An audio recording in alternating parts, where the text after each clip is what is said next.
Bueno, bienvenidos. Cerramos nuestro ciclo 2025-2026 hoy. Con esto son 31 coloquios y empezamos en octubre nuevamente con el ciclo 26-27 que ya está casi programado.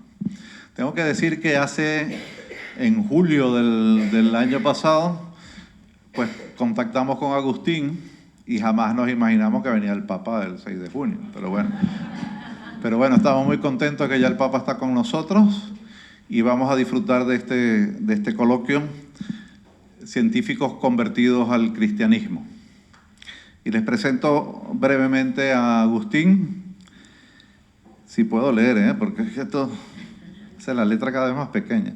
Agustín está casado, tiene 4 hijos, una hija misionera comboniana en África. Y 11 nietos, ¿sí? Correcto. Bueno, ya esa presentación es suficiente para que le crean lo que vaya a decir. Muy bien. Es ingeniero agrónomo por la Universidad Politécnica de Valencia, máster en desarrollo y proyectos por la Universidad de Montpellier en Francia. Tengo entendido que es una de las universidades más antiguas de Europa, ¿no? Montpellier, muy bien. Pero él estudió recientemente. Tiene un diplomado en alta dirección de empresas por el ESADE. Actualmente es director de valoración de los resultados de la investigación del IRTA, que es el Instituto de Investigación y Tecnología Agroalimentaria, que está adscrito a la Generalitat de Cataluña, que cuenta con 7 centros de investigación, 3 estaciones experimentales en Cataluña y 200 investigadores con título de doctor y un total de 1.100 personas. Ya tiene más de 20 años trabajando en el IRTA. Además tiene una experiencia muy interesante, 3 años de cooperación y desarrollo en Guinea Ecuatorial, 10 años como experto en la Oficina Europea de Patentes en La Haya, y además de los más de 20 años en el IRTA, ya lleva 2 años de consultor en Cáritas África para promover la profesionalización y digitalización de sus servicios. Y además es vicepresidente de la Asociación Española de Neuromielitis Óptica y MOGAD, que son enfermedades raras neuroinflamatorias autoinmunes. Le agradecemos muchísimo a Agustín que esté hoy con nosotros. Lo fichamos con tiempo, un año antes. Y vamos a recibirlo con un fuerte aplauso y se lo dejo a Agustín.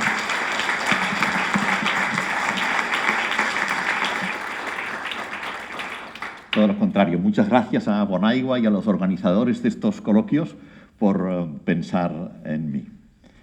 El subtítulo de la charla de hoy, fijaros que dice Historias de conversión para nuestra conversión. Si hoy no saléis de aquí mínimamente transformados o cuestionados, consideraré que mi charla ha sido un fracaso. Entonces, os quiero explicar qué es lo que me motiva a mí dar esta charla. Me pongo de pie porque me expreso mejor. Y yo no sé si alguno de vosotros esta pintura que estáis viendo os suscita algo o os recuerda algún pasaje de la Biblia. Aquí no se ve muy bien, pero al final hay unas murallas, son las murallas de Jerusalén, y este es el pueblo judío que se va al exilio en Babilonia. Y tenéis aquí a los persas y tal que les vigilan porque han perdido el favor de Dios, porque se han rebelado contra él y van al exilio en Babilonia. Resulta que uno de los profetas del exilio, Isaías, escribió en el capítulo 42, dice: ¿con quién se aconsejó Dios para entender el mundo? ¿Para qué? Para que le enseñara el camino exacto, para que le enseñara el saber y le sugiriese el método inteligente. Esta parte de Isaías, muchos de nosotros la rezamos en los laudes de los jueves de las semanas pares. Y yo cuando leía esta palabra de Isaías, dice, Isaías ya pensaba que Dios era el dueño del saber y que había creado el mundo con un proyecto inteligente.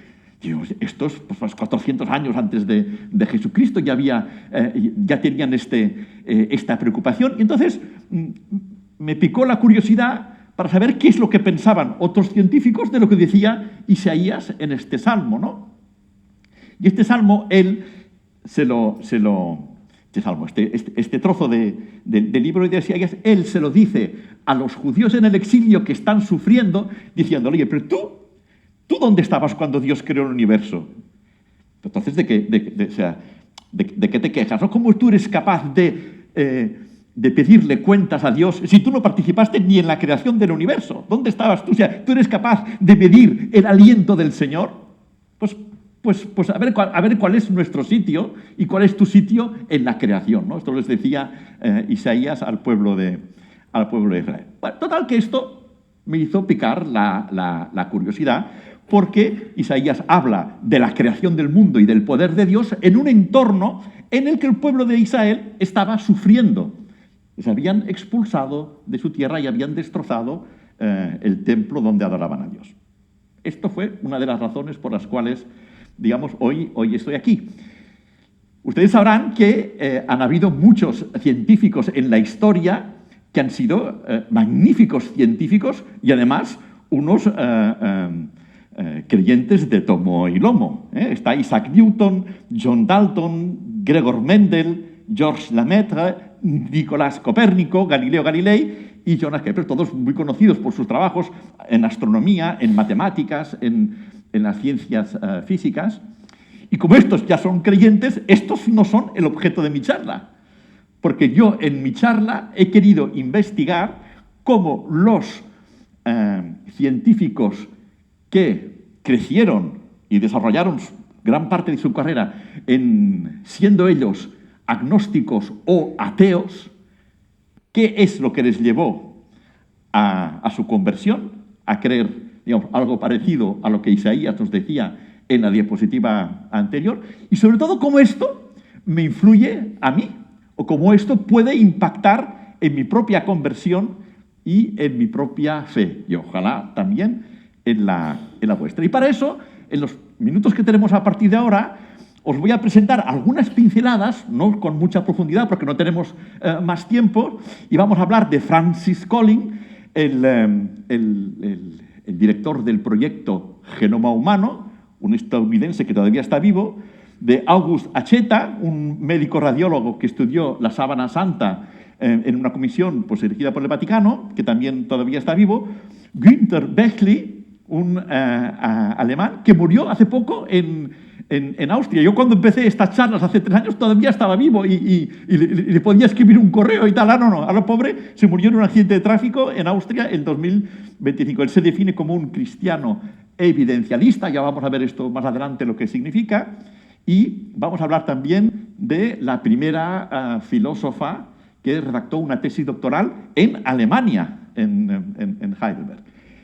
Y con ellos vamos a intentar recorrer esta historia de estos personajes fantásticos que tuvieron la humildad, digamos, suficiente como para renunciar a sus creencias ateas o agnósticas y abrazar cada uno a su manera la fe.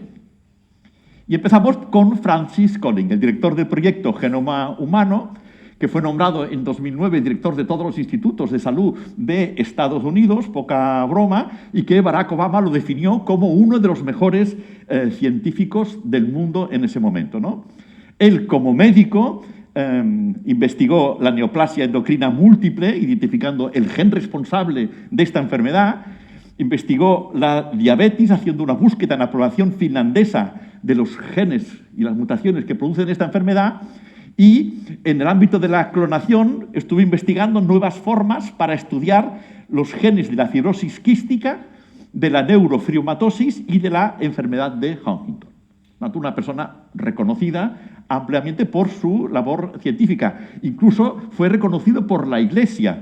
El Papa lo nombró, el Papa Benedicto XVI, miembro de la Academia Pontífica de Ciencias en el 2009. ¿Y cómo vivió en su juventud este señor? Él dice, sus padres los describía como cristianos solos de nombre. O sea, tenía como un juicio hacia sus padres que les exigía a lo mejor que vivieran de otra manera y por lo tanto les puso la etiqueta de mis padres se llaman cristianos, pero ellos tienen eso solamente de nombre. Y se consideraba un ateo convencido, que es lo que se llevaba entonces, digamos, en los ámbitos científicos, ¿no? ¿Qué es lo que le impresionó? Dice, siendo el joven, le impresionó la fuerza de estos pacientes que él trataba, porque recordemos que él era médico y que en estados de situación próximos a la muerte, estos pacientes no desfallecían y mostraban una fuerza que a él le impresionó y que seguramente él no encontraba en su propio interior. Eso le hizo formularse una pregunta, es decir, ¿por qué esta persona que está en una situación de sufrimiento es capaz de obtener, digamos, una ayuda y un consuelo? Yo, en cambio, no creo. ¿Por qué yo no creo? Y esto le llevó a una búsqueda que, como todo científico, pues realizó en el campo intelectual. Y hubo lecturas que le ayudaron en este camino, en esta búsqueda. Entre ellas, la lectura del libro Mero Cristianismo de Carl Lewis, que muchos conocéis, que es el autor, de, entre otras cosas, de las Crónicas de Narnia, que luego se hizo famoso con la película. Pues esta lectura le interpeló. Dice que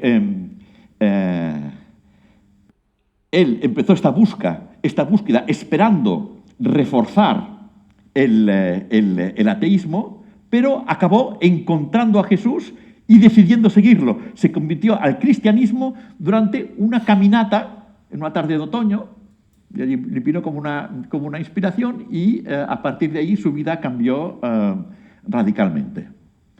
Escribió un libro que es Cómo habla Dios. Este tema de cómo Dios nos habla saldrá también en algún otro científico más tarde, ¿no? Fíjate tú que en esta sala tenemos gente de todo tipo, tenemos gente con un perfil científico, gente con un perfil teológico, gente que cree, gente que no cree. Tenemos hoy la suerte incluso de tener gente que no cree, ¿no? Y entonces, pues, ¿cuál es nuestra posición cuando Dios dice que Dios nos habla, ¿no? ¿Tú te crees que Dios te habla? ¿Cómo Dios te habla? ¿Tú eres capaz de explicarle a un no creyente tu experiencia de diálogo con Dios? Pues esto el Francis lo plasmó fantásticamente en este documento, en este libro, ¿no? Dice, no existe ningún conflicto entre ser un científico riguroso y una persona que cree en un Dios que tiene un interés personal en cada uno de nosotros. Oh, ¡qué maravilla!, ¿no? Que un científico de esta talla sea capaz de escribir una cosa como esta. Entonces, él fundó lo que llamamos la Fundación Biólogos, ahí tenéis la web, para ayudar, digamos, a gente como él, ¿no? Que siendo científicos se pensaban que la ciencia era incompatible con la fe. Ellos acaban de presentar un documento al Papa sobre la ética de la inteligencia artificial. Sabéis que el Papa ha publicado la encíclica Magnificat Humanitas. Bueno, pues ellos están muy cerca de las corrientes del Papa y como son científicos le ayudan a parametrizar pues, temas morales y tal, y en este caso han sido muy activos en hacer un documento que la Iglesia pues, les pidió sobre cómo abordar los temas éticos ligados al uso de la inteligencia artificial. Esto lo ha hecho la Fundación Biólogos. Después de todo su proceso de conversión, Francis Collins rechaza el creacionismo de la Tierra joven y el diseño inteligente, que ahora os explicaremos lo que es, y defiende la evolución teísta o la creación evolutiva, que se puede resumir diciendo que Dios es el actor que desencadena la evolución como una especie de primer motor y que sigue interviniendo en ella y en lugar de llamarle Dios, pues le llama el biologos. La palabra hecha vida, un poquito haciendo referencia al primer capítulo de San Juan. Y aquí corresponde hacer un poquito una síntesis de estas ideas o filosofías que los distintos científicos han hecho sobre el origen del universo, que muchos de vosotros ya las conocéis, ¿no? Si os hablo del creacionismo, bueno, pues el creacionismo es lo que dice el Génesis. El universo y la vida en la Tierra se originaron a partir de actos específicos de creación divina. El Génesis, el creacionismo. El diseño inteligente, el universo y sus leyes físicas están diseñadas deliberadamente para permitir la existencia en la vida, implicando la acción de una inteligencia superior o creador en lugar de un desarrollo aleatorio. Es como si tuviéramos codificado en algún lugar de la creación lo que va a ir sucediendo, pero el principio se hizo de una forma inteligente.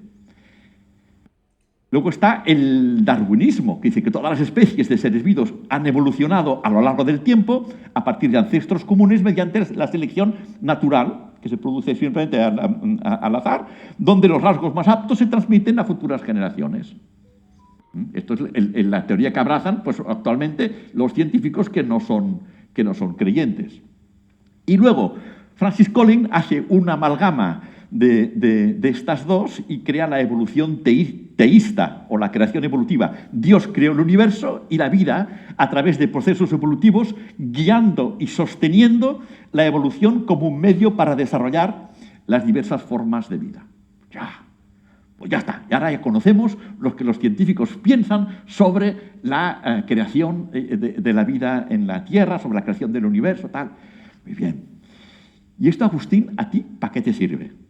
¿O a vosotros para qué os puede servir? Pues hacemos un alto en el camino y vamos a ver esto en qué nos puede influir, ¿no? Fijaros, es cierto que Dios es amor. Esto lo saben hasta los no creyentes, ¿no? Dios es omnipotente, es la máxima expresión del amor. Dios es bueno. Si existiera, estamos todos de acuerdo que tendría que ser así. Dios, si existe, es bueno. Luego, Dios nos ha creado y nos ha dejado, y no nos ha dejado a los caprichos del azar, sino que sigue guiando y sosteniendo la evolución en la vida sobre la Tierra. Esto es lo que piensa Francis Collins, que una vez creados, la creación evolutiva, o sea, Dios sigue interviniendo en nuestra historia. ¿Vale?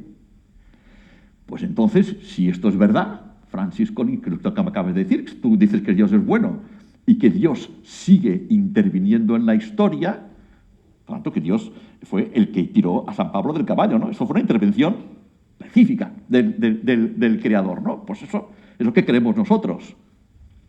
Entonces, no hay que olvidar que el hombre sufre por culpa de toda una serie de circunstancias que le rodean. Si Dios es bueno y sigue guiando, ¿por qué no ahorra el sufrimiento al hombre? Veréis que este tema del sufrimiento va a estar bastante ligado a todos los científicos con los que vamos a hablar, ¿eh?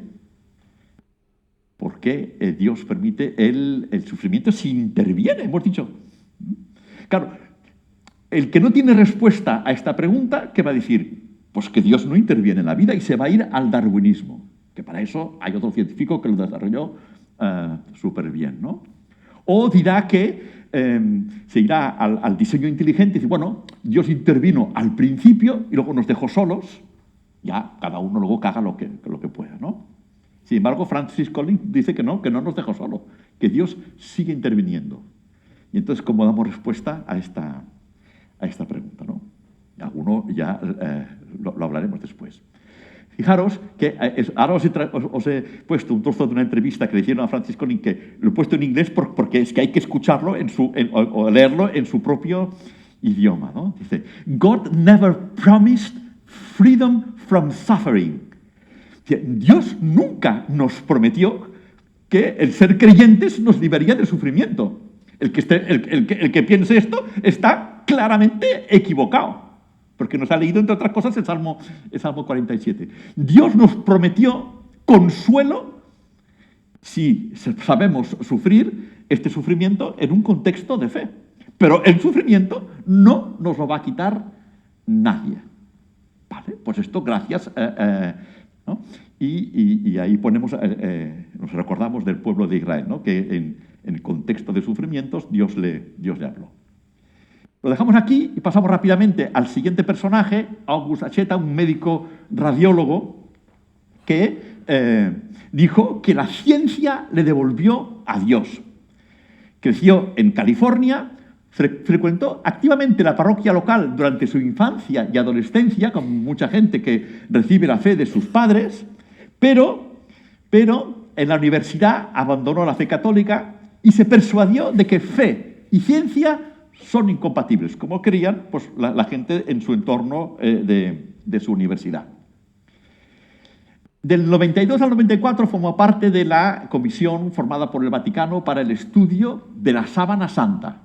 Vosotros sabéis que muchas veces el Vaticano, cuando llama a expertos, una de las condiciones es que no sean creyentes, para que el sesgo, digamos, de sus investigaciones por parte, digamos, de esta característica suya, pues no influya en los resultados. Entonces, el Vaticano insistió en que en esta comisión hubiera gente no creyente, y como él se declaraba abiertamente no creyente, pues era un perfil apto para esta comisión.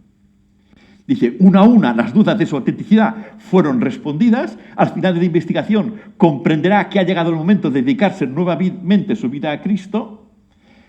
Dice, y me emocionó encontrar a Cristo en la Iglesia Católica.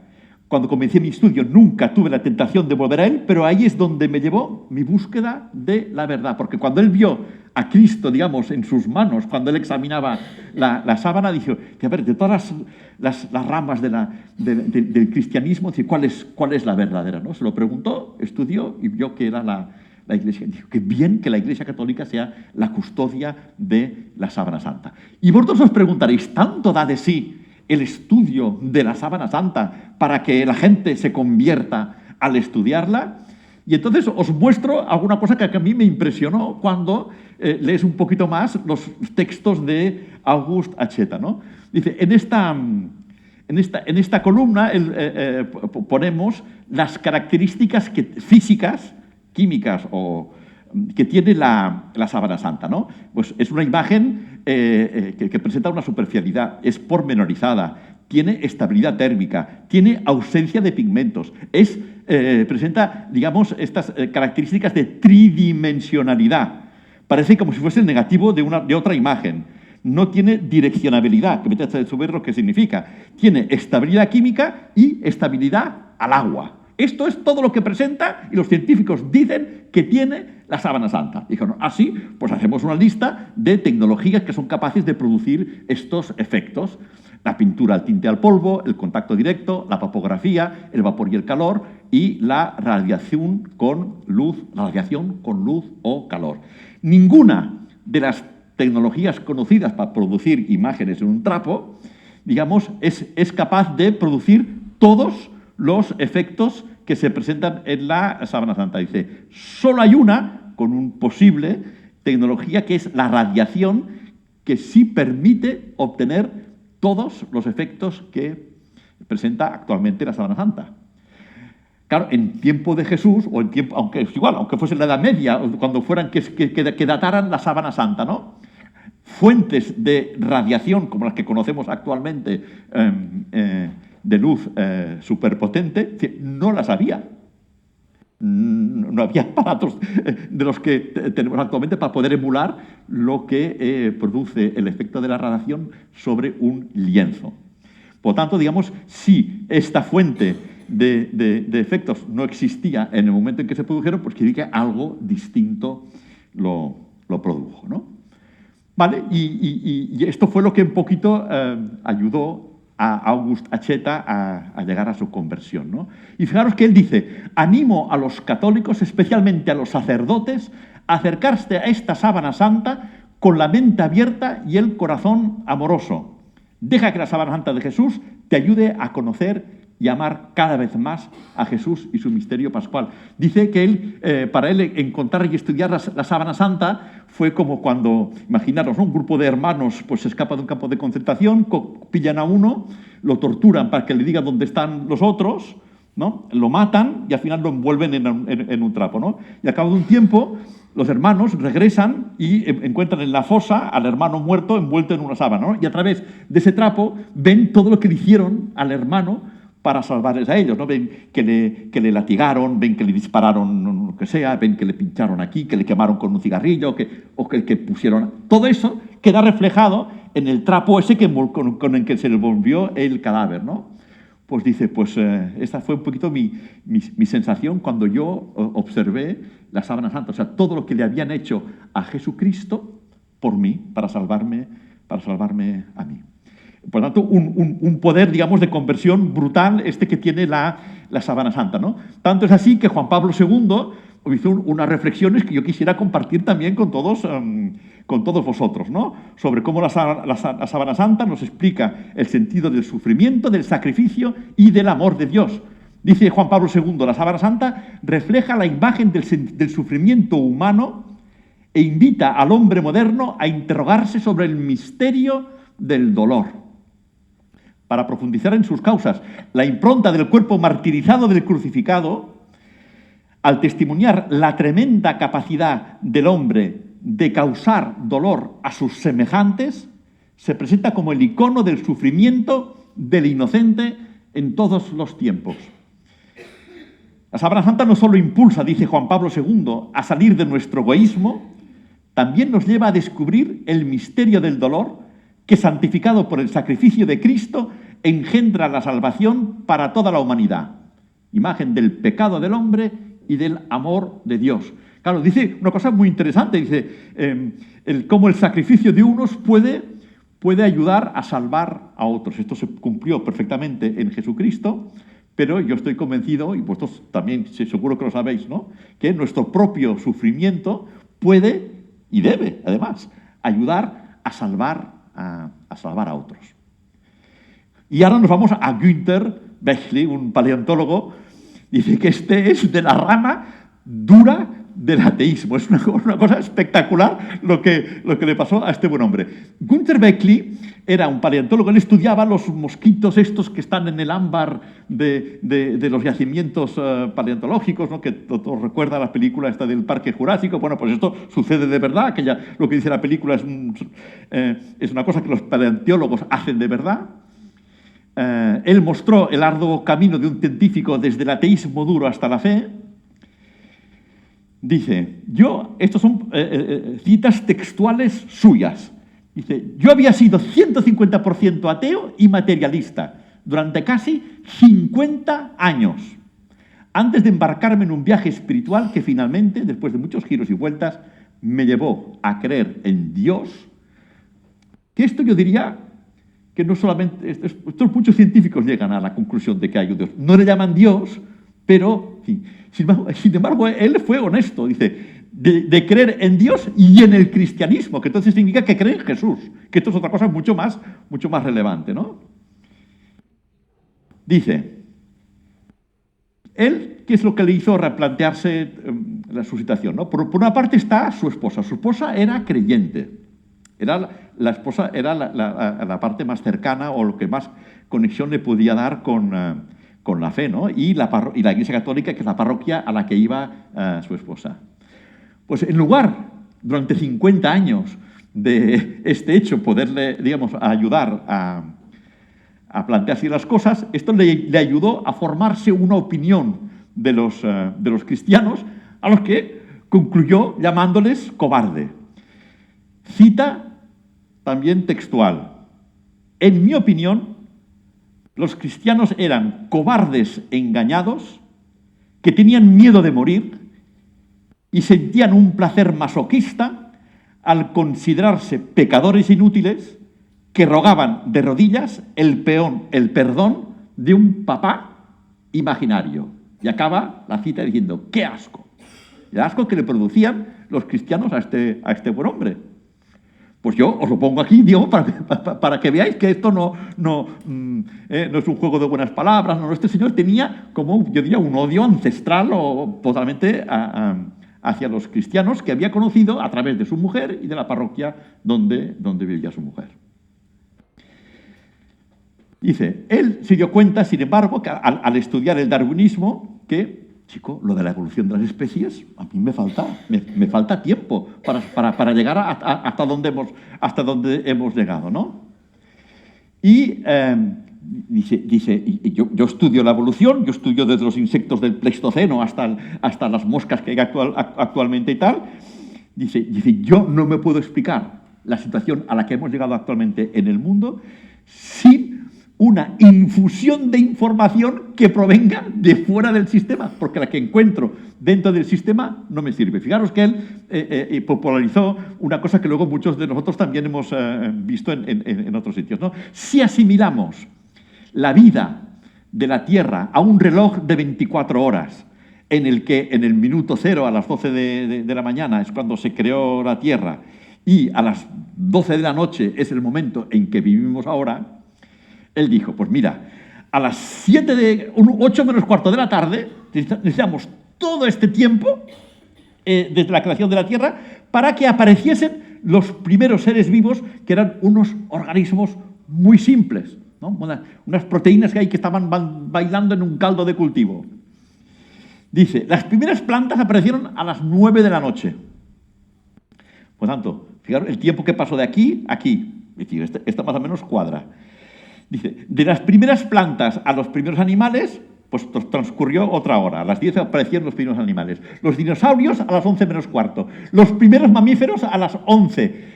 Y a las 12 menos cuarto se extinguieron los dinosaurios y el hombre apareció un minuto antes de las 12. Chico, dice, pues aquí, esto es una escala de tiempo que no me cuadra, ¿no? Él también popularizó algunas imágenes, ¿no? Que yo ahora os voy a decir, si pusieras tú un ejército de monos picando en una máquina de escribir, o sea, ¿qué posibilidad hay que te escribieran el Quijote, ¿no? O qué probabilidad tiene que tú coges todas las letras del primer capítulo del Quijote, las tiras al aire, bajan y se escribe el primer capítulo del Quijote que hablábamos antes. ¿Es probable? O sea, ¿es posible que esto suceda? Hombre, por la ley de la probabilidad, sí. Dice, ¿pero sucederá alguna vez? Dice, clarísimamente que no. O sea, me faltan años y todo para que yo pueda echar tantas veces de esta para que me suceda el tema este, ¿no? Pues esta comparación tan simple a él le pareció una evidencia tan rotunda que le llevó a buscar este input de información de fuera del sistema. ¿Qué puede ser, no? Esto que ha hecho que sucedan las cosas tal como él las midió y como él las conocía. Al final llegué a un punto en el que la evidencia y los argumentos eran tan abrumadores que no tuve más remedio que rendirme a la llamada de Cristo. Sin embargo, yo me preguntaba, ¿no?, si es posible una conversión de este tipo tan racional sin una experiencia mística. Porque, mira, el Francis Collins leyó a Carl Lewis, estaba en un tal, tuvo una experiencia mística, bien, Dios se le apareció, eso, bien. El Augusto Acheta, la experiencia mística fue la Sábana Santa que tenía delante, ¿no? Dice, no tuve ninguna crisis de vida, ni epifanía, ni ninguna experiencia espiritual en absoluto. Fue el resultado de argumentos puramente racionales, científicos, filosóficos e históricos que gradualmente cambiaron mi opinión como científicos.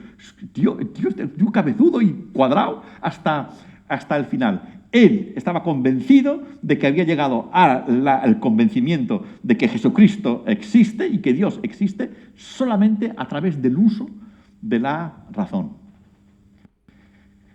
Pero claro, luego se encontró con el tema de la dificultad para la oración. Dice, súper difícil empezar a rezar a los 50 años cuando tú no has rezado en tu vida y además has estado criticando a los que rezaban, ¿no? Dice, aunque profundicé en las Escrituras y lloré por una experiencia más directa de la presencia de Dios y la relación personal con Cristo, esto aún no se ha manifestado. Esto lo escribió en el año 2022 y tal, antes de tener el accidente ¿no?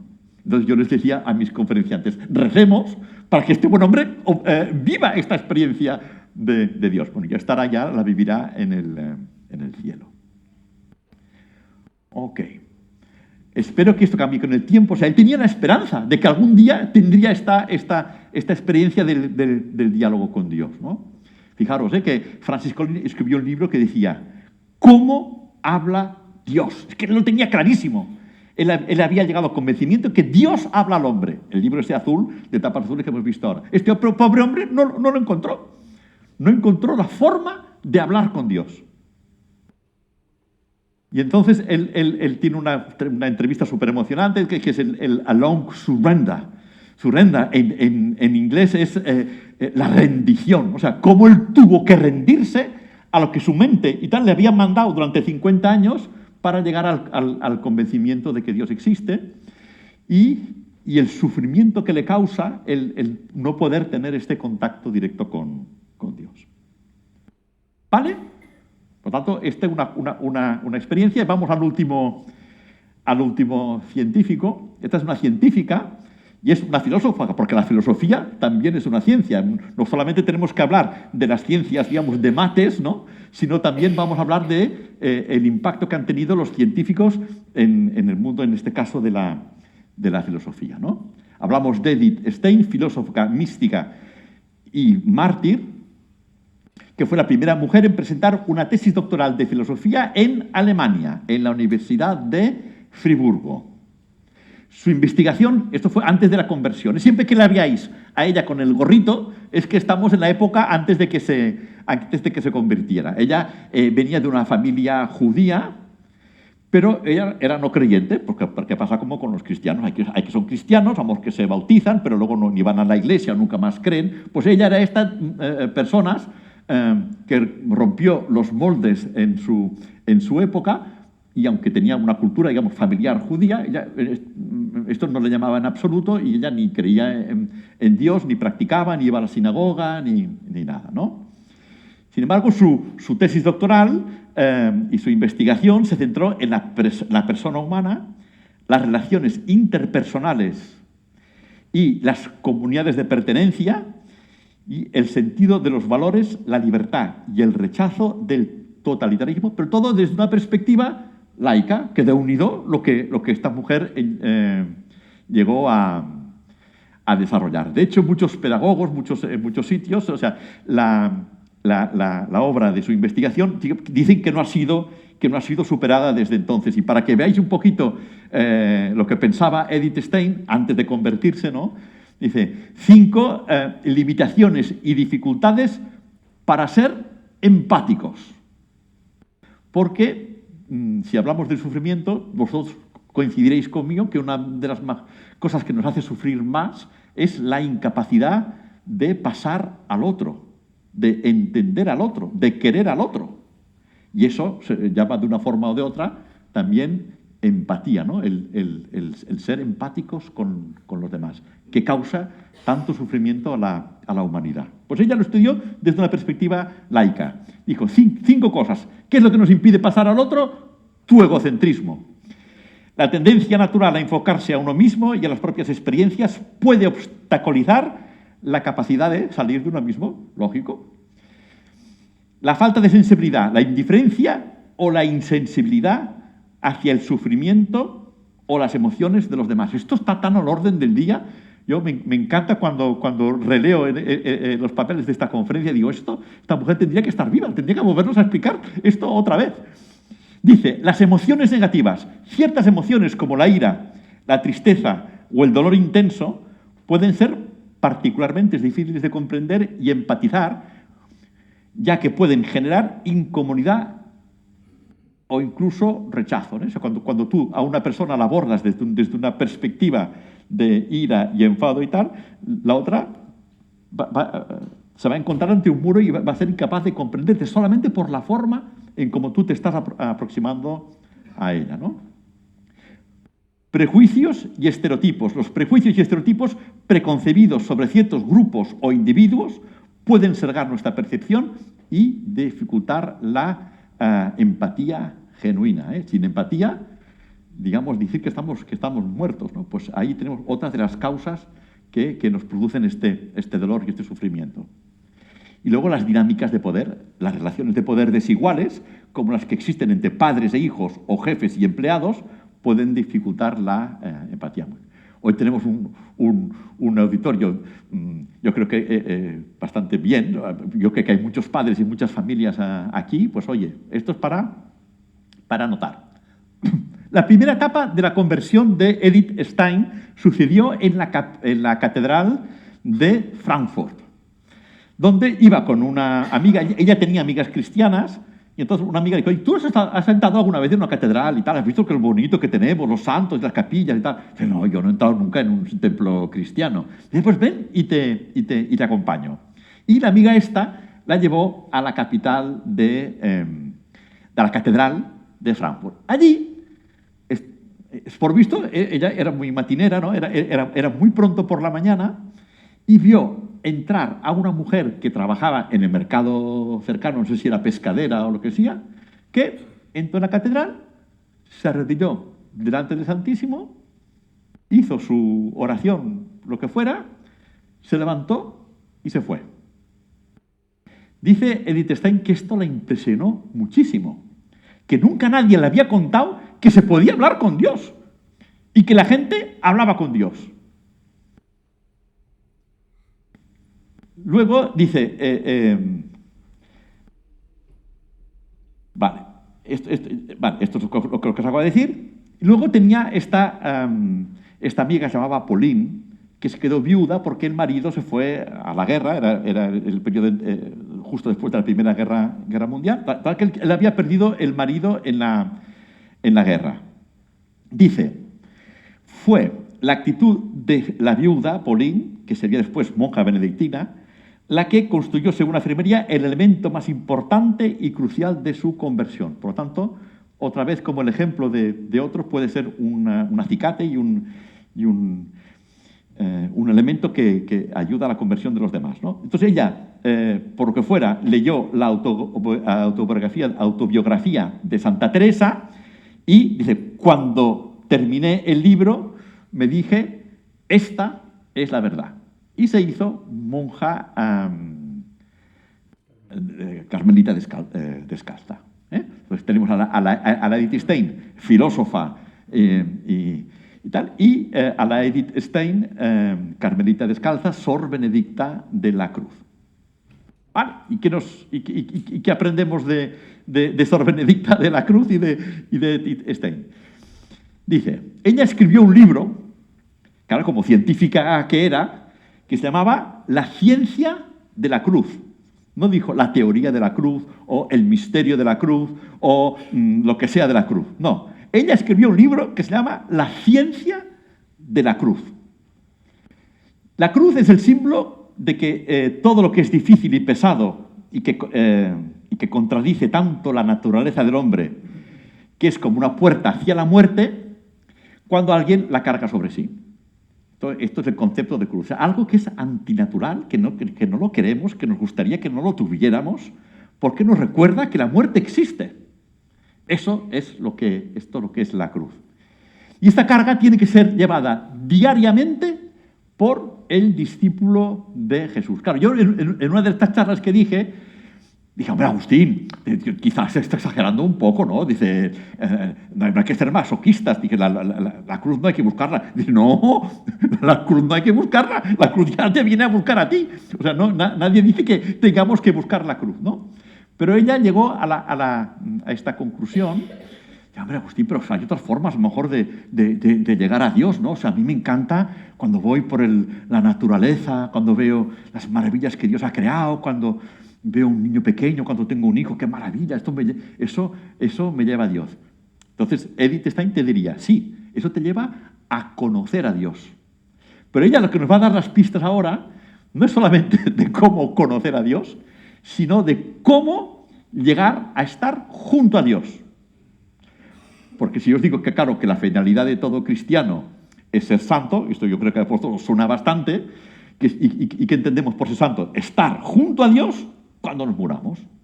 Esto es nuestro objetivo. Lo otro son pamplinas, conocer a Dios. Oye, está muy bien, ¿no? Yo en mi vida es que he conocido a Dios en la naturaleza. Claro que sí, felicidades.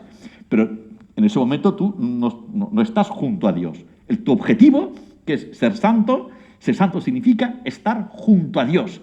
Y Edith Stein nos muestra el camino, ¿no? Dice, esta carga la tiene que llevar diariamente el discípulo de Jesús, porque esto no lo dijo ella, esto lo dijo Jesús.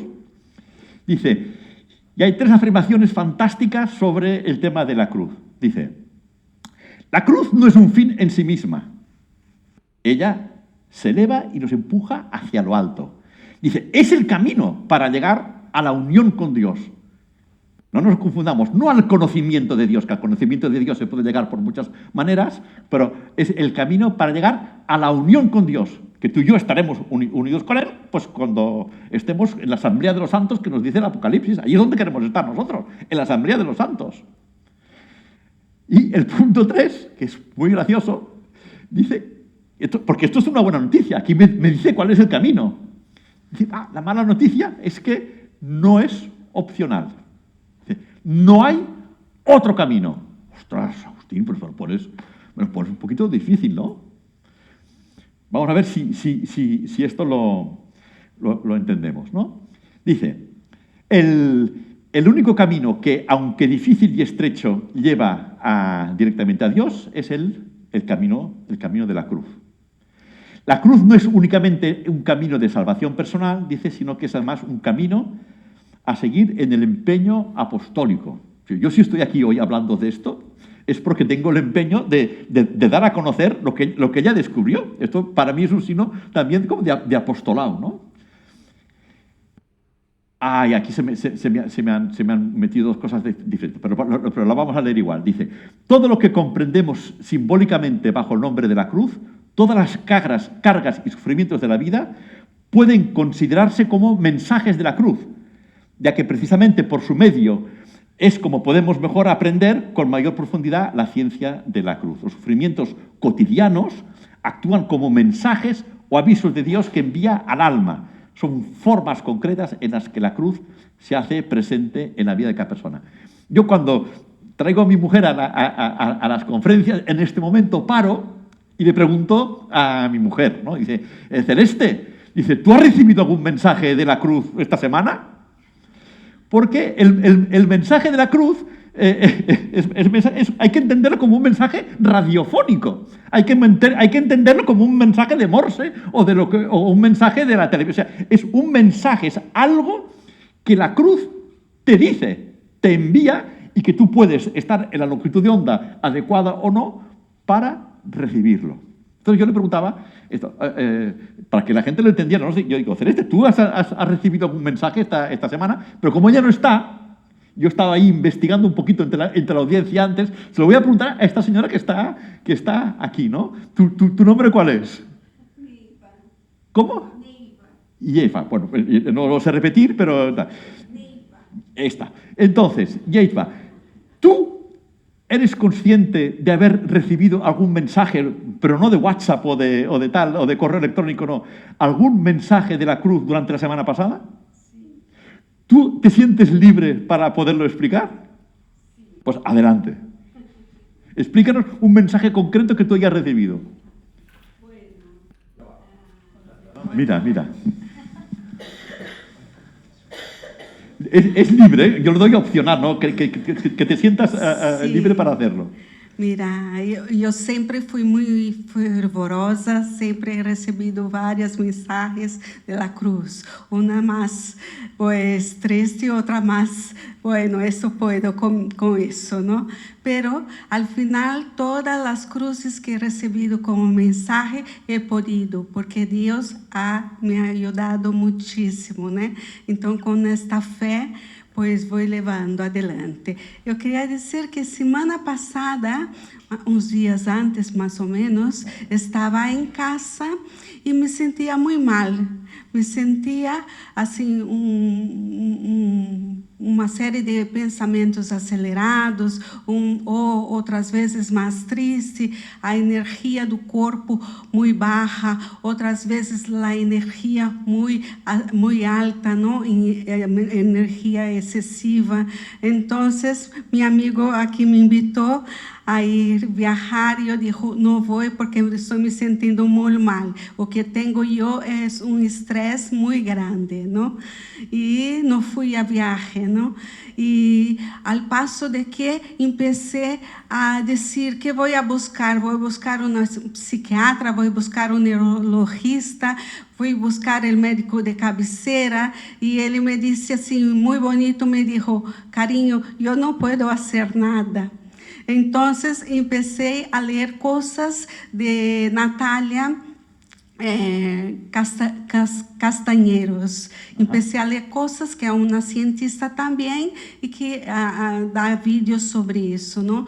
E pensei, pois tenho que cambiar minha maneira de ser. Então, já aceito uma programação para ir à missa tal e tal, porque eu vou todos os dias à missa, né? Eu sou adoradora do Senhor Jesus também, não? Então, sou muito fervorosa. E disse, pois, tenho que arreglar coisas de mi rotina para mejorar. Entonces pasé a ir a natación. Muy bien, vale, muy bien. No, que vas a explicar toda la vida, ¿no? Pero está bien porque ella ha dicho que hace unas semanas, hace un tiempo, te sentiste mal, ¿de acuerdo?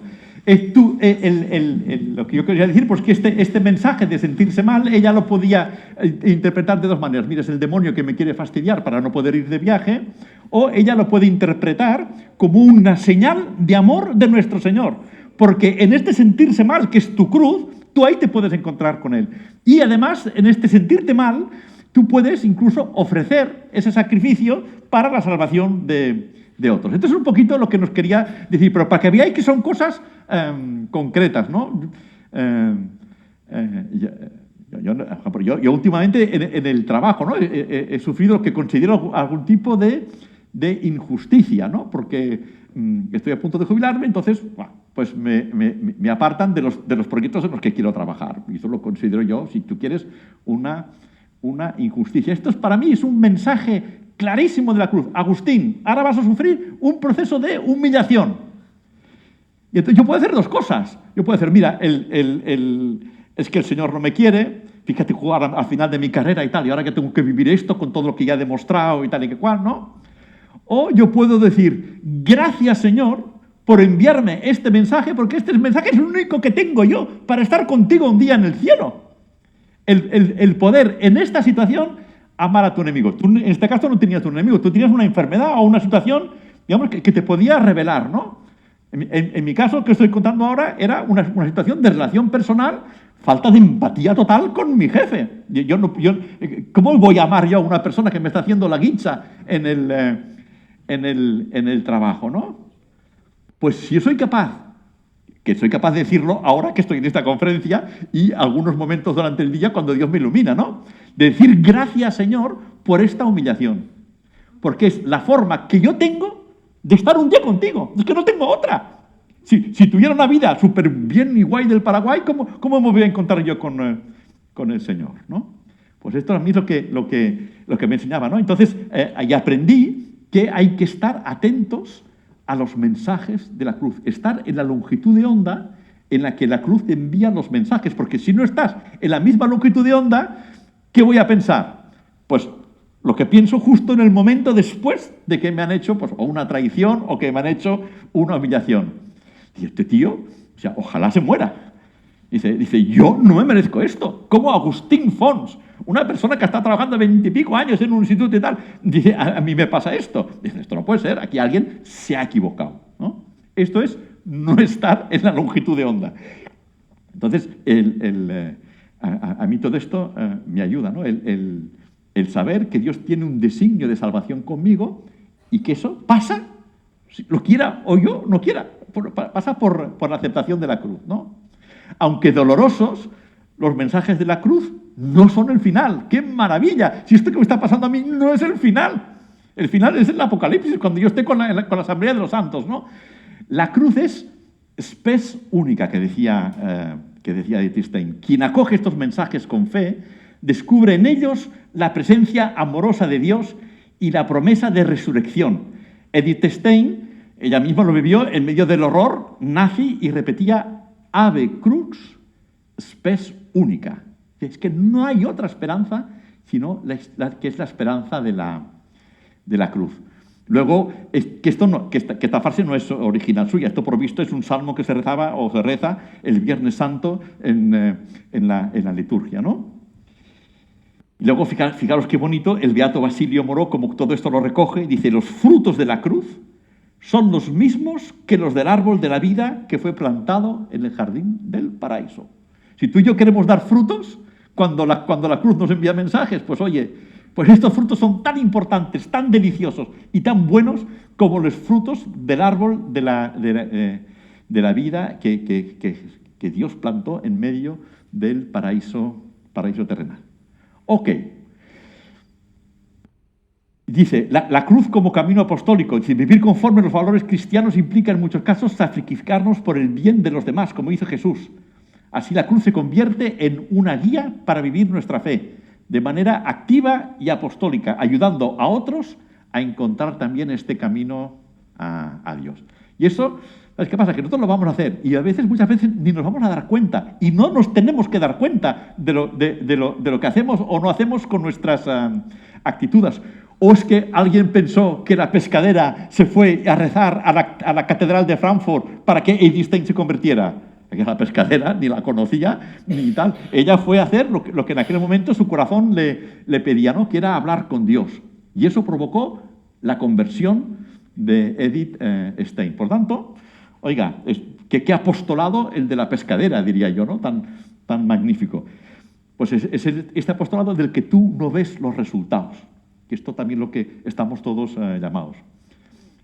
Por lo tanto, ¿cuál fue el final de la vida de Edith Stein? Pues mira, el 2 de agosto del 42 la deportaron a Auschwitz. 7 días después fue asesinada en el mismo campo. En el 87 la beatificaron y en el 88 la canonizaron. Y fijaros tú que esta mujer algo debía haber, digamos, aportado a la Iglesia, que la han hecho copatrona de Europa. Una mujer que empezó siendo atea, que no creía, que desarrolló una forma de entender y la cruz que alguien consideró que eso era espectacular, ¿no? Y actualmente es la copatrona de Europa. Pues venga, simplemente, ¿no? Yo os recuerdo qué es lo que me ha animado a mí a hacer esta charla, ¿no? Pues el hecho de la curiosidad que me planteaba todos aquellos, digamos, científicos que ante la evidencia de lo que está pasando, cómo aún pueden estar diciendo que no creen en Dios. Por tanto, que rechazan esta proclamación tan bonita de Isaías dada a un pueblo que sufría.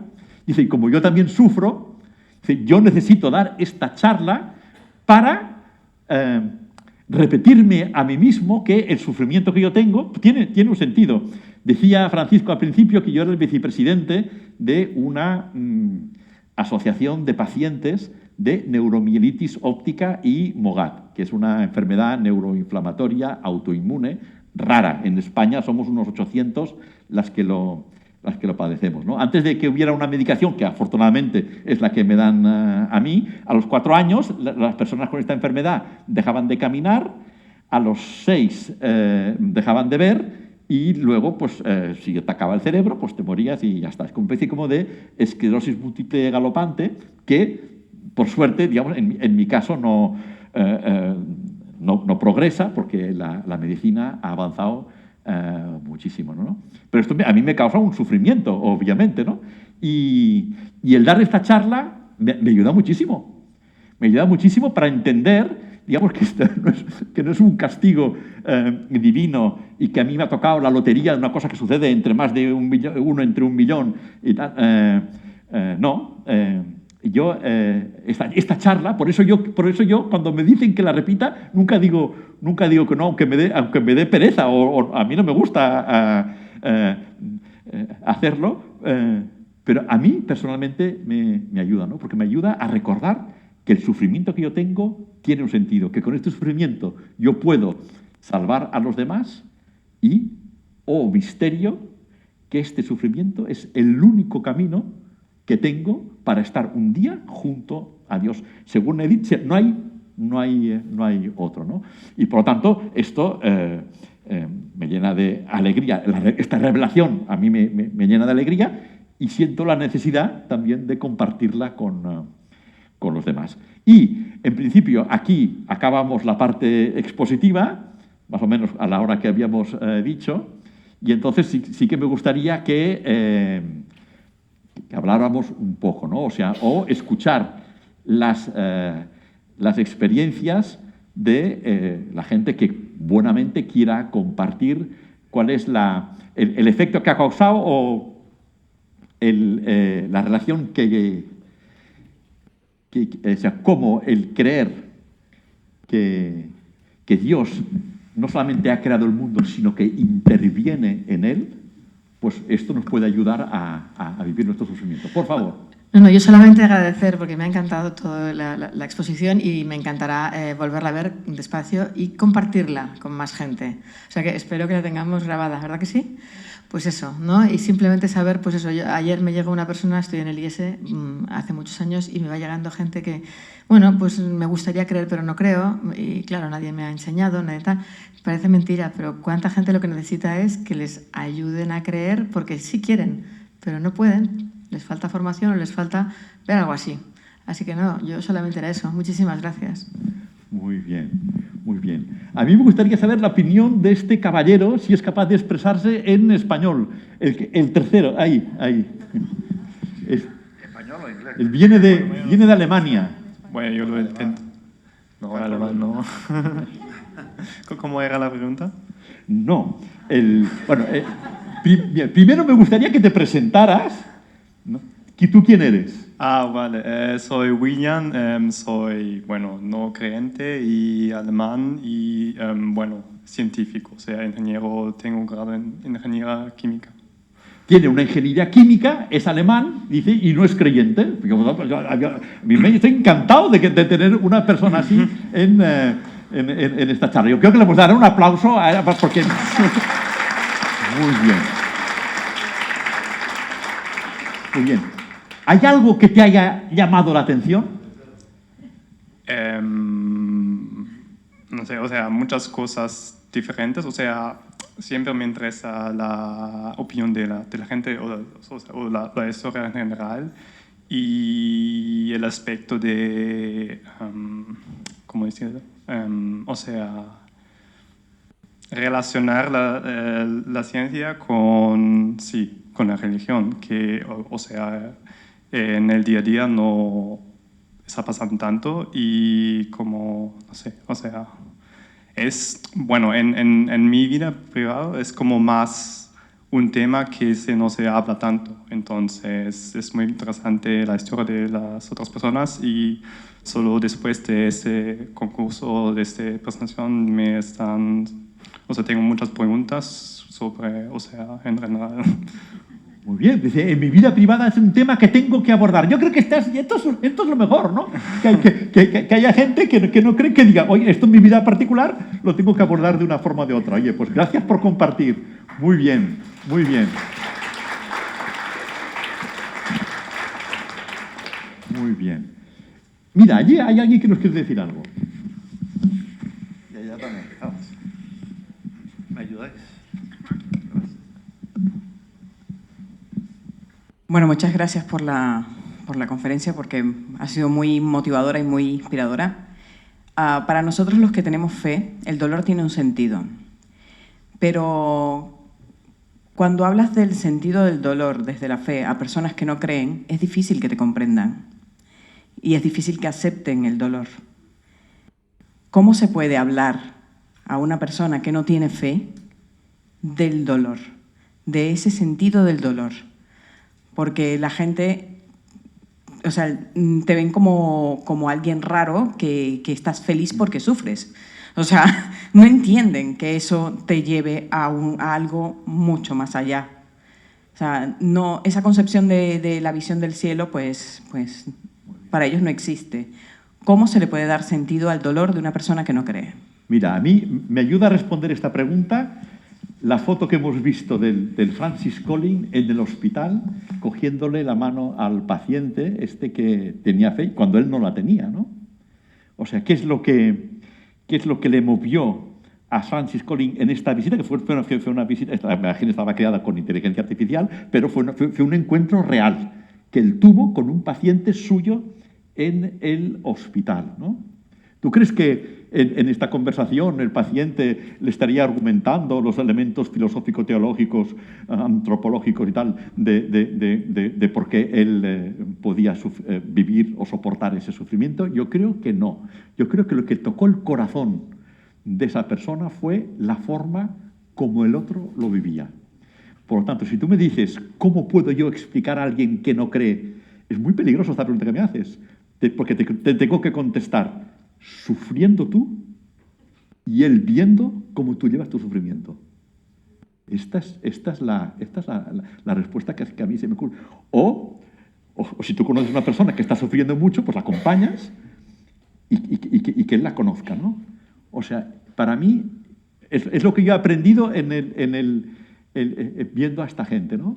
Que hay cosas que no se pueden explicar, solo se puede vivir. Yo quería aportar que sufrimiento como que se refiere no solo al espiritual, sino al físico, el dolor. Los dos. Entonces, yo a veces pensando he llegado a la conclusión. Yo pensando, he llegado a la conclusión. He llegado a la conclusión que es verdad lo que usted ha dicho, que Jesús nunca dijo que no pasaríamos dolor. Esto es verdad. Pero hay otro pensamiento, y es que si los que creemos en Dios no tuviéramos dolor, sería muy fácil pensar en Él. Entonces, esto no porque lo tendría dices. ningún mérito. Todo el mundo creería en Dios porque no quiere tomar aspirinas ni tener dolor. Bien. ¿Qué pasa? Yo no sé si... Yo no soy teóloga ni nada. No. Soy pedagoga. Muy bien. Pero entonces, yo entiendo el razonamiento, pero detrás de este razonamiento ¿hay una pregunta o es solamente un comentario? Una reflexión. Una reflexión. Una reflexión que me ha gustado porque Sí. yo había pensado esto que nunca lo había prometido. Vale.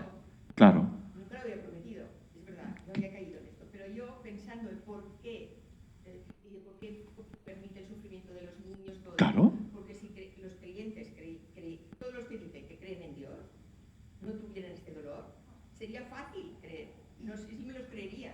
Vale. No sé si creerían en Dios o creerían en lo que les decís. Bueno, vale, te pillo. Adelante. Hola, enhorabuena. Yo tengo una pregunta y una inquietud. Igual, a mí me gusta mucho la apologética, la defensa de la fe. Soy creyente y por las dos vías, por la vía, digamos, de revelación privada o espiritual, la fe de mis padres y todo eso, y luego también por la vía más también científica, racional, ¿no? Porque lo que creo yo lo tengo que demostrar con la ciencia, ¿no? Incluso estaba pensando decir una cosa que los dogmas cristianos, ¿cómo era?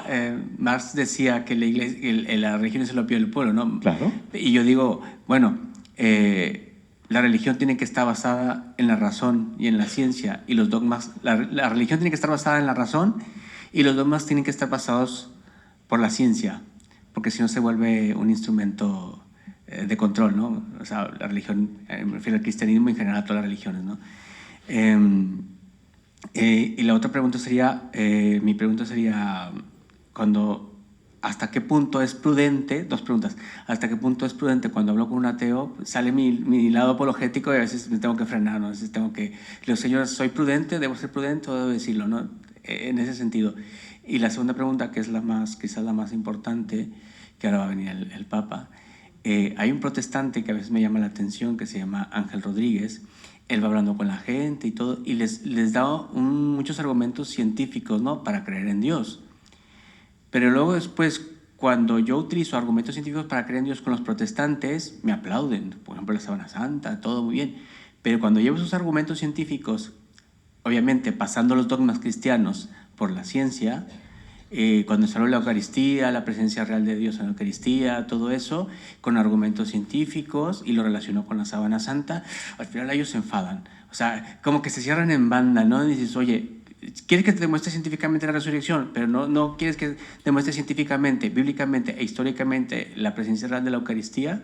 Entonces, ¿cómo tratas con un protestante? Dices, oye, aquí te abres a la ciencia, pero aquí te cierras. ¿Cómo lo haría usted en ese Son sentido? varias preguntas, Sí, pero ya tengo una cosa que a lo mejor te ayuda y os ayuda a todos también a ver si podemos poner un poquito de orden en todo lo que acabas de decir. Mira, yo hoy os he prometido que no hablaría de los argumentos científicos que demuestran o no la existencia de Dios, porque hay gente que ya lo ha estudiado y lo ha hecho mucho mejor que lo puedo hacer yo, y tal, ¿no? Entonces, yo os he hablado hoy de este libro de Cómo habla Dios, os he hablado del medio-cristianismo, os recomiendo la película o el libro El caso de Cristo, que la hacían en Netflix hasta hace poco, ¿no? que es este periodista que, intentando rebatir que su mujer se hubiera convertido al cristianismo, dijo: ¡ay, voy a demostrar que Cristo no existió! Y patapam, se encontró con todo lo contrario, ¿no? Y luego está José Carlos González Hurtado, que tiene un puesto muy importante en la televisión esta cristiana, TVN, que da charlas sobre las evidencias científicas de la existencia de Dios, digamos. Ahí hay gente ha desarrollado ampliamente los argumentarios de cómo, digamos, no se puede negar, obviar o tal la existencia de Dios. Pero eso, para mí, no es importante para poder, digamos, convencer o establecer una charla con un protestante o con alguien que no crea lo tuyo. Fíjate que él ha dicho, dice: yo en mi vida privada quiero abordar este problema. Tengo un asunto pendiente. Yo no sé si era este buen hombre, el autor de este libro, dice, se tienen que dar varias condiciones para que alguien crea. Dice, la primera y fundamental es la voluntad. Si uno no quiere creer, usted ya le puede presentar toda la suma teológica de Santo Tomás de Aquino, más los argumentos científicos. Presente usted lo que quiere. Que si uno no quiere creer, ya no hace falta seguir, ¿no? Con él sí que podrías hablar seguramente, porque él dice: yo tengo que abordar un problema. Es un tema que no tengo resuelto, ¿vale? Pues a partir de ahí podemos hablar. Pero sí, y si no quieres... Y contra esto no se puede luchar. Contra esto solo puedes mostrar tu testimonio. Y que la gente admirada ante el testimonio de tu vida, la gente admirada ante la unión de los cristianos o de los católicos, porque esto es lo que realmente causa sensación a la gente que nos está mirando desde fuera, diga: ahí está la verdad. Como dijo Edith Stein cuando leyó la autobiografía de Santa Teresa de Ávila. Dijo: ahí está, es que no hay otra, ahí es la verdad. Por lo tanto, testimonio, como decías tú también, para explicar el dolor. ¿Cómo lo vas a explicar el dolor a uno que no es cristiano? Pues que te vea. Creo que no hay otra forma, ¿no? Y el otro, si quiere.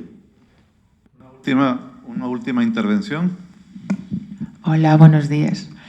Bueno, yo quería compartir mi opinión, mi experiencia. Pues yo creo que no todos estamos destinados a argumentar científicamente la existencia de Dios, y menos una servidora que yo soy de carácter creativo y lo tengo mal, ¿no? Entonces, en mi día a día con compañeros, pues yo anteriormente no podía decir que era creyente, ¿no? O cuando se enteraban y tal, o salía a la mesa de comedor, decían: uy, con lo moderna que pareces. Bueno, ahora ya, con la edad, ya te harías la manta a la cabeza, y si te sale, pues lo hablas tranquilamente, no tengo que ocultarme de nada, ¿no? Pero yo no comparto, o sea, no puedo compartirlo de esa forma porque tampoco estoy preparada. Entonces, ¿cómo lo hago? Tampoco puedo soltar una retahíla allí. Dice Isaías, como un amigo mío que es protestante, que sabe la Biblia de memoria, en el parágrafo, en el versículo, no. Entonces yo lo que hago es ser yo misma. Entonces yo me dedico a dar clases, estaba con ellos, ahora estoy con adultos, y yo noto que a través de mí pueden llegar a experimentar el amor de Jesús o el amor de Dios Padre por cómo me miran y cómo me agradecen, y esa aportación me hace muy feliz. Y no es simplemente compartir. Yo el trabajo lo dedico, ¿no? Me esfuerzo, si están mal les escucho, les hago reír, y esa manera en que yo... Y es como me enseñó mi abuela a querer a Dios, con la experiencia y no con palabras, no soltando un rollo, sino con la vivencia personal. Así de pequeñita empecé a querer a Dios a través de mi yaya que me crió, y así es como yo, a mis alumnas, que ahora son señoras muy mayores, que se aprenden a leer y a escribir, muy graciosas, pues muchas de ellas no creen, pero... ¿Tus alumnos ya no ven a Dios tan lejano? Dicen: mira, si esta chica cree... fundamental, ¿tus alumnos te han visto sufrir? Sí. ¿Han visto una situación de injusticia? Sí, el año pasado tenía otro grupo, tenía los de la ESO, los YES. Entonces me operaron en una semana me dijeron que me tenían que operar de un seno. Y yo, tan tranquila, ¿no? Digo, bueno, pues lo voy a comentar en la clase. Digo, no voy a poder venir porque me van a operar. Vea 3 o 4, con la lagrimilla. Y digo, ay madre, a ver si va a ser peor esto. Digo, no, tranquilos, digo, no pasa nada. Digo, será lo que tenga que ser. Tranquilos, volveré porque soy muy plasta. Entonces viví la experiencia, como ya me felicitó la doctora, y yo lo encontraba normal. ¿Qué querían que hiciera? Mi amiga allí fascinada. Nunca he visto cosa igual. Es que eres muy sufridora. Digo, yo me veo normal, no sé. Pues muy bien. Muchas veces se me cae el mundo, muchas veces digo, ¿qué hago? Se me cae también la lagrimita. Yo creo que estas son las historias que impactan a la gente. Y lo compartí con ellos, porque con la voluntad de que les pudiera ayudar, simplemente para eso. Y no perder la ocasión de que este sufrimiento tú no lo superas porque eres una superwoman, sino que tú lo superas porque te sientes amada por Dios en ese sufrimiento. Eso es fundamental, porque de superwomen y supermens no nos hacen falta. El mundo no los necesita, ¿no? Los que necesita son supercreyentes en que esto que tú estás viviendo, ahí detrás está el amor de Dios. Eso sí que llama la atención. Fíjate. Muchas gracias. ¿Tú quieres hablar? Se va con una duda, ¿no? ¿Cómo te vas a ir con una duda? ¿Cómo te vas a ir con una duda? ¿Solo el camino para llegar a Dios es la cruz? Ah, esta era la pregunta esta es la pregunta que me hacen siempre. Claro, es que no sé. Muy bien, ¿eh? Seguramente fijaros, que esta personas pregunta es funda, es que me encanta que me la hayas hecho. No te podías ir con esa duda. No te podías ir con esa duda. Sí, señor. El camino para conocer a Dios es infinito. Tú puedes conocer a Dios de muchísimas maneras. Pero si tu objetivo es ser santa, y para ti ser santa es estar con Dios en la gloria, alabándole por la eternidad como los santos que nos dice el Apocalipsis, ¿esto es tu objetivo? ¿Yes? Vale.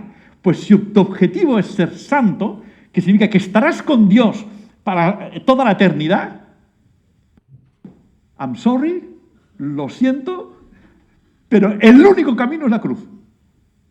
Para llegar a ese punto, claro, porque si no, oiga, porque el sentido... No, oye, ¿cómo es que no hay ninguna cruz en este fatal Francisco? Ah, está aquí detrás. ¿Claro? ¿Por qué el cristianismo nos identificamos con una cruz? ¿No? ¿Es porque es un detalle decorativo? No, señor. Es porque es la razón, el camino y el único modo de estar cuando te mueras con Jesucristo. Haberlo vivido mientras tú... ¿Por qué Jesucristo dice a sus apóstoles, el que quiera seguirme, que coja su cruz y que me siga? O sea, no les dice, cógela hoy, mañana, cógela de vez en cuando. Oye, si tienes cruz, cógela, si no, pues no hace falta que la cojas. No. Jesucristo es taxativo en esta frase, ¿no? El que quiera ser discípulo mío, que coja la cruz, apa, y que me siga. No dice que coja el agua, o que coja, no, vete a la misa cada día, o haz buenas obras con los... No, ayuda a los negritos, como hace mi hija en África. Así que, mi hija no se salvará porque está en África con los pigmeos en la República Centroafricana. Eso no la salvará, ni muchísimo menos. A no ser que eso para ella le haga entrar en la cruz, y que ella coja esa cruz, y vea que en esa cruz está el amor de Jesucristo. Y que ella perdone a los que le hagan injusticias en esa situación y no los juzgue. Entonces sí, ahí sí que ella está encontrando un camino para estar con Dios por toda la eternidad. ¿Eso te parece raro, o te parece chocante, o te parece... ¿Te parece precioso? Ok.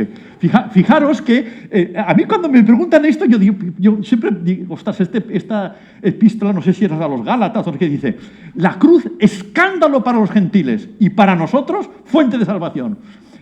Cuando la gente se escandaliza de la cruz, yo pienso, oye, no, te iba a preguntar, ¿tú que eres creyente? Y dices, sí, que la cara que tienes es totalmente de creyente. Con lo cual, para ti la cruz no puede ser un escándalo.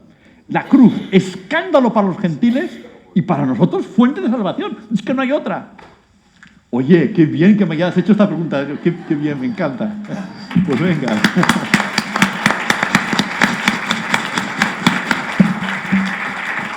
Muchísimas gracias, Agustín. Pues gracias. Los dejo con el jefe de esta casa, con José Javier Palos. Bueno, hemos tenido la última sesión del ciclo de este curso 25-26, coincidiendo con la llegada del Papa a Madrid, es decir, que el Papa León está en Madrid, con lo cual ya seguro que le estamos encomendando.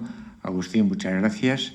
Y luego también muchas gracias a todos los presentes, porque, en fin, es un ciclo que ya llevamos 4 años y hay mucha participación y la gente pues está muy activa.